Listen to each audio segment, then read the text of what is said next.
Purging of Ruen, Abridged, Episode 6. Inside the hotel, both cats realised the second autumn would not be forgotten in a hurry. Paws over their noses, they stared in disbelief at the mess. The foyer smelt like greasy cheese mixed with sweet and sick, and from its ceiling, chunks of plaster fell in response to patrons' frantic retrieval of luggage upstairs. Wallpaper peeled, congealing in thick soggy lumps and looking like a sneeze from something large and infectious. Pot plants were little more than singed sticks in withered soil, and furnishings looked as though they'd been gone over with a blowtorch and blunted cutlery. Remnants of tattered cordon hung from the ceiling like streamers designed to celebrate nothing, while other bits remained glued across the walls like toilet paper besieged. Picking their way across a floor that could only be described as highly flammable, they edged toward the dining room. With his scarf positioned as it had been the night before, Oscar made his way with morbid fascination, while the Derby followed in chokes of untold disbelief. Peering within, they saw it had fared even worse than the foyer. With muffled obscenities, Oscar pushed the dining room door, which fell from what remained of hinge and splattered to the floor before sinking. Oscar tried to say something, but gagged. Lost for words, the Derby did the same. The table, having broken in two, appeared to have been cast in plaster, albeit brown and lumpy. Singed wallpaper peeled in curls around crusting lumps of splattered manure. Chairs lay scattered across the room, thrown when diners fled across a sick-soaked floor. Paw marks streaked through oily sludge splattered tables, an amount of poos steamed near the doorway, presumably deposited while slippery paws grappled with dining room doors. The guilt was all too much for the Derby, and she turned to retch, hoiking up a mouthful of sick, which she dribbled onto similar excretions congealed upon the floor. "Can I help you?" a voice asked pleasantly. Both cats turned, the Derby pretending she'd been putting something in rather than letting something out of her mouth. A little dog in a neat Hotel Ruen racecoat with a name tag saying Percival S. Minton looked at them, eager to offer assistance. "Would you like a room?" he asked, in a manner unbefitting the state of venue. "I beg your pardon," said Oscar, noticing the dog's paws were covered in excrement, something that didn't appear to perturb the animal. "A room. Would you like one?" Oscar and the Derby looked at each other and then at the dog, who clearly wished to make their stay as pleasant as possible. But before Oscar could reply, the lift on the foyer's far side pinged. From it tumbled several sobbing animals clutching half-packed suitcases. Dashing for the exit, one screamed at another who'd lost a sock to leave it, for goodness sake, just blooming well leave it, before flinging themselves from the hotel. "It's just that we have some vacancies at the moment," the little dog continued, turning back to the cats. The Derby, overwhelmed with guilt, groaned at such unjust courtesy. "Are you in charge here?" Oscar asked. The little dog nodded, having been given a promotion he was not in the least expecting. "I am a hospitality patron logistical support assistant." They blinked at him. "I collect bags," he explained. "Moreover, I am currently the only member of staff present, as all the others are either crying, mute, or in hospital. Which is quite all right, because so far I've only had to manage patrons checking out, and doing so hasn't involved any bookwork per se, and more my ability to catch flying keys." In convenient illustration, one of the escapees returned and hurled a key across the foyer, which landed beside Percival in some drying lumps of sick. Picking it up, he waved a pleasant thank you to the already absconded patron. He wiped it on his paw and wandered to a reception desk. Oscar and the Derby followed. "You can't seriously think animals will want rooms here after all this," Oscar said. Percival placed the key upon a full rack of others and turned to them. "Why not?" Oscar blinked, lost for words, and raised his paws at the congealing filth around them. Blinking at it, the little dog said, "It's ambience." While Oscar stared, Percival smiled, waiting for the next round of pleasant conversation. "This isn't ambience, this is disgusting," Oscar cried. "You can't offer rooms while the hotel's in this sort of state. This is the single most revolting state of affairs I've ever had the misfortune of witnessing." He turned to the Derby. "No offence." But she shrugged, quite agreeing with him. The little dog leant upon his desk. "When one has been in the hotel game for as long as I have, one learns to take advantage of changing circumstance. You see, I don't believe in misfortune, only missed fortune." "Missed fortune," Oscar repeated flatly. Percival nodded. "In this business, nothing is more invigorating than change. Getting the pot stirred, if you will. Such change needs to be embraced. One needs to work with it and evolve the management model. One needs to seize opportunity and move forward in order to stay ahead of competition." And he winked at the two cats. "Moving forward is the best way to get closure."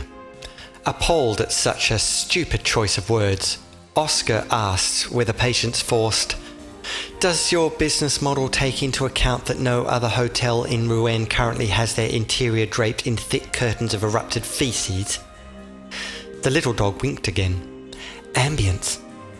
And reaching for an appointment book, he said, "Apparently it's all about seeing things differently, which is the best way of getting closure." "Oh, please don't say that." The little dog looked up. "Say what?" "That stupid expression, getting closure." "Why not?" "Because it makes you sound like a door." The animal shrugged before offering him the appointment book with a pen. "What's this?" Oscar asked, not believing he was being offered a room after all. "I thought you wanted a room." No, Percival, I do not want a room." "Oh." Crestfallen, the little dog retracted the pen and slumped behind his desk. Eyes misty, he sighed in a sort of generic surrender. Oscar glanced at the Derby, who indicated she was not getting involved, having done quite enough already. With a sigh, he turned back to the bereft animal, who was either dreadfully naive or so inexperienced that he'd resorted to some appalling textbook on hotel management as a means to cope. "Look," Oscar said, "I don't need a room here because I already have one." "You do?" Oscar nodded, and Percival held out his paw for yet another return of key. "But I don't want to return my key," Oscar assured him, "because my room is nice. It has a nice view, and even the window frame is nice. In fact, I would like to keep my room and indeed go to it now." "You wish to stay?" Percival whispered, astonished, and Oscar nodded again. The little dog, thrilled beyond remark, agreed wholeheartedly about the window frame in particular. With a flurry through the appointment book, he insisted that not only would Oscar be Hotel Ruen's guest of honour, but would apparently be the hotel's only guest. "Would you like room service?" Percival asked, following them across the sticky floor towards the lifts. No." "Are you quite certain? I can easily get the kitchen fired up, wipe down a few saucepans and maybe wash a couple of mugs." Thank you, but that won't be at all necessary," Oscar said, pressing at the lift call button hesitantly, certain it also was coated in a film of poo. "And I'd be extremely cautious about firing anything up in that kitchen if I were you, unless you're planning on demolishing the place and starting again from scratch." When the lift opened, the cats were surprised to see another group of sobbing animals who also clutched hastily packed luggage. Embarrassed, their sobbing ceased, and they found an intrigue with their suitcases they ought to have found when packing the things. Sidling past the cats, they mumbled awkwardly and hurried across the foyer, but not before hurling a key at Percival. Once in his room, Oscar demanded explanation for the devastation downstairs. Appalled herself, the Derby was grateful for the opportunity. "What in the name of all things fluffy did you do, the Derby?" Oscar cried. "Never have I seen anything so disgusting, with the possible exception of my bathtub on Wednesdays." "Thick canisters of what we call powder pops," she said, in a peculiar mixture of relief and pride. A device used to liberally distribute fermenting contents via a timed pressure seal.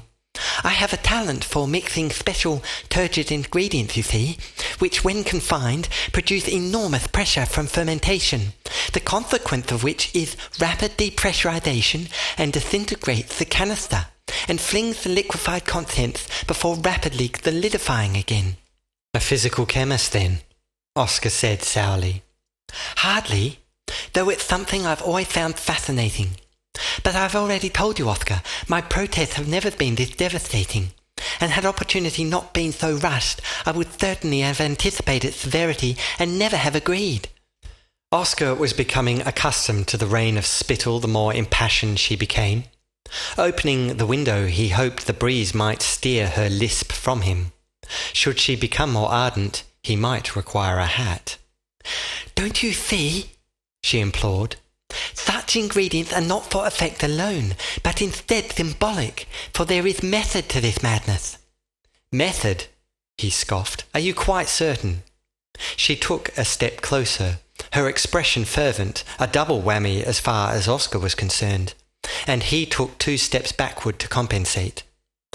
"What is the one thing uniting us and them?" she urged. "The one thing animals of all ages have in common?"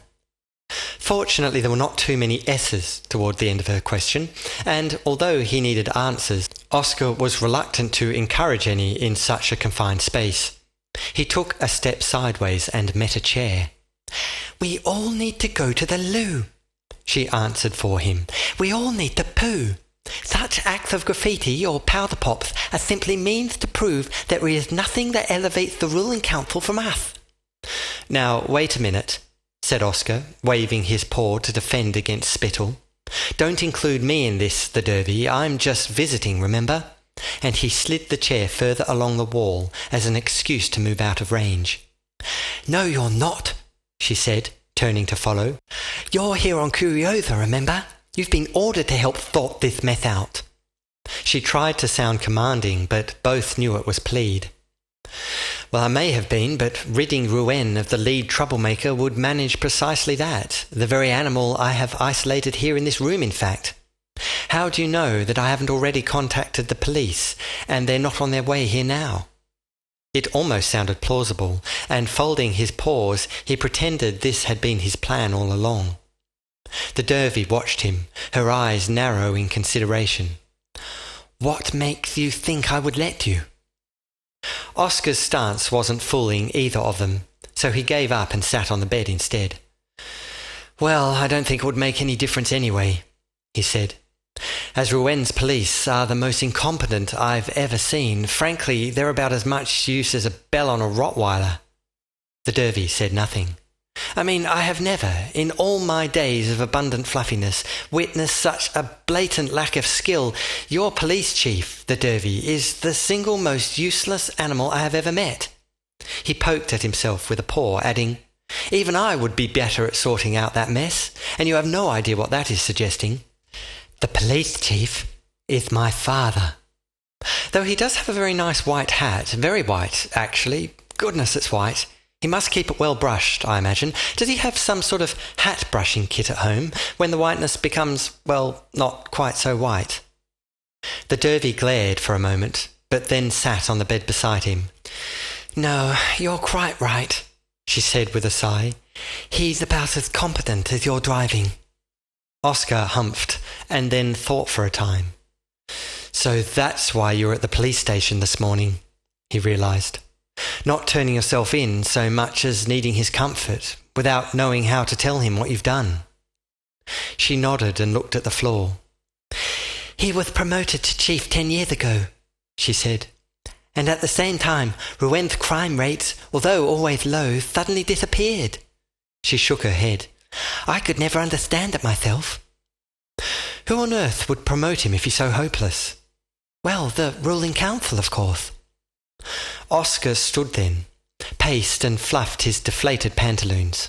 "Actually, that makes a great deal of sense, the Derby, and may explain why Ruen has such a low crime rate despite having incompetent police." "Criminals are not tolerated in Ruen," she said. "It's as simple as that." "Yes, my point entirely.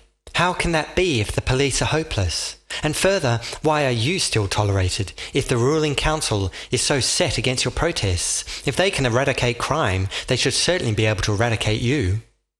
The Derby shrugged. I'd suggest you're permitted to continue your fight, the Derby, because your father is being controlled by the council. What, you mean blackmail? She stood, but then doubled over in pain. What's wrong? Oscar asked, helping her back to the bed. My paw, she grimaced. I think it's broken. What? When? Oh, I don't know. Let me think. Perhaps when I threw myself off a cliff. You didn't say anything before, Oscar said, noticing her hind paw was indeed swollen. It hurt, but I could still stand on it, but not now. We need to get you to a hospital.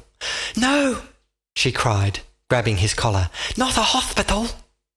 The last word, containing an S and uttered in such desperation, left Oscar quite drenched. The Derby, he said damply, wiping himself with a paw. You can't leave your paw like this. It needs to be treated. If I go to hospital, my father will certainly be informed, and he mustn't know of my crimes today. It was true. Both needed to avoid advertising their spree of carnage and theft. I have a better idea, Oscar said, and looked around to find some towels. Clean yourself up. Why? Because I have been invited this evening by a retired doctor, who will certainly know what to do. Moreover, he wishes to show me something curious, something which, under the circumstances, I suspect will probably interest you as well. Which doctor? She asked, taking a towel he threw on the bed. Oscar smiled and said, Here's a doctor who I think you'll be both appalled and delighted to meet. It was already dark when they arrived at Horace's house. Having dragged the Derby to the door, Oscar rang the bell. When Horace answered, the Derby collapsed into his hallway, dragging Oscar in after her, which resulted in a far less dignified arrival than he'd intended. At the end of the hallway, Bremble appeared, drying her paws upon a dishcloth. Her smile of welcome soon dissolved to concern, however, and she hurried to the cats. I'm terribly sorry to trouble you, Oscar said, picking himself up, but this is my friend, the Derby, who has, I fear, broken her paw. While Horace blinked, Bremble held no such hesitation. You poor animal, she said. Don't put any weight on it, my dear, and let us carry you. The three animals picked her up and shuffled in an awkward scaffold down the hall and into the sitting room. Take her other paw, Hory, and Oscar, if you would be so kind, perhaps you could pile some cushions in front of the green chair. Oscar did so, and Horace and Bremble lowered the cat into it. After raising her hind paws upon the cushions, Bremble left to find some bandages. She had a fall earlier today, Horace, Oscar said, but she didn't mention her discomfort until sometime later. Does it hurt here, my dear? Horace asked, pressing at her paw. A little. And here? Yes. Horace stood.